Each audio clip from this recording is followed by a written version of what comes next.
السلام علیکم دوستو۔ ملک غور کا بادشاہ بہت ظالم تھا۔ لوگوں کے مویشی زبردستی پکڑوا لیتا، ان سے سخت کام لیا جاتا اور دانے گھاس کی پرواہ کوئی نہ کرتا۔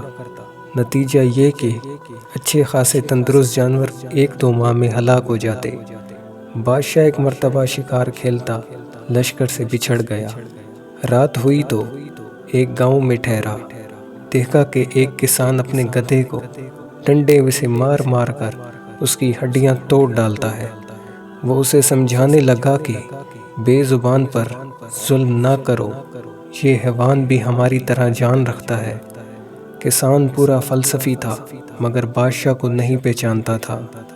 بولا، اے اجنبی، تو میری مصلحت سے واقف نہیں، تو مجھے برا بھلا کہتا ہے، مگر حضرت خضر علیہ السلام کے متعلق تیری کیا رائے ہے، جنہوں نے خواہ مخواہ ایک غریب ملاح کی کشتی کے تخت توڑ ڈالے تھے؟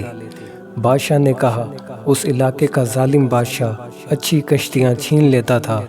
حضرت خضر نے جان بوجھ کر اس کشتی کو عیب دار بنایا تھا تاکہ ظالم اس کی طرف لالچ سے نہ دیکھے۔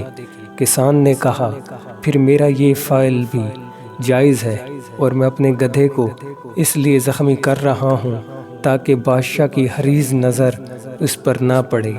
تندرست گدھا ظالم بادشاہ کے قبضے میں چلے جانے سے یوں ہی بہتر ہے کہ وہ زخمی ہو اور میرے ہاتھ میں رہے۔ ہمارے ظالم بادشاہ اور اس کی حکومت پر لعنت ہو۔ یہ کم بخت 4 دن کے عیش کی خاطر خدا کے خوف سے غافل ہے۔ قیامت کے روز اس کا جو حال ہوگا تم بھی دیکھو گے۔ اس سے زیادہ منحوس اور کون ہے کہ جسے دوسروں کو تکلیف پہنچا کر خوشی ہو؟ کیا ہی اچھا ہو کہ یہ ظالم کسی دن اپنے بستر پر سوتے کا سوتا رہ جائے۔ کسان کی بات معقول تھی، بادشاہ کو ناگوار گزری، مگر سچی بات کی تاثیر سے اس کا دل کانپ اٹھا۔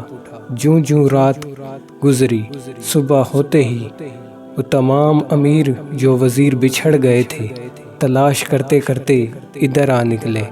سارا گاؤں لشکر سے بھر گیا، سب وہاں ٹھہرے اور کھانا کھا کر آرام کیا۔ بادشاہ کو ذرا سکون ہوا تو بدتمیز کسان یاد آیا۔ سپاہی آ گئے اور اسے گرفتار کر کے بادشاہ کے سامنے لے آئے۔ بادشاہ نے جلاد کو سر اڑانے کا حکم دیا۔ جب کسان نے دیکھا کہ موت سر پر آن پہنچی ہے تو جو جی میں آیا جھٹ کہہ گزرا۔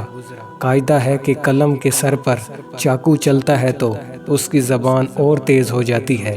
بولا، اے ظالم، ایک مجھے مارا تو کیا تیرے ظلم و جبر کی بدولت ساری دنیا خوش ہے؟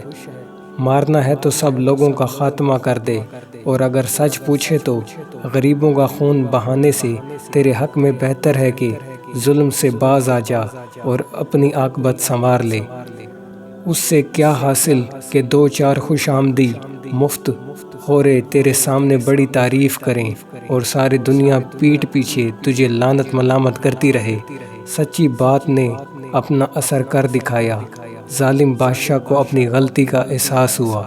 غریب کسان کی جان بخشی کر دی اور شکرانے کے طور پر اس گاؤں کی نمبرداری اس کسان کے حوالے کر دی۔ پیارے دوستو، ہمیں بھی چاہیے کہ ہم ایک دوسرے کو اس کے عیب بتائیں تاکہ وہ اپنے عیب کو درست کر سکے اور ایک اچھا انسان بن سکے۔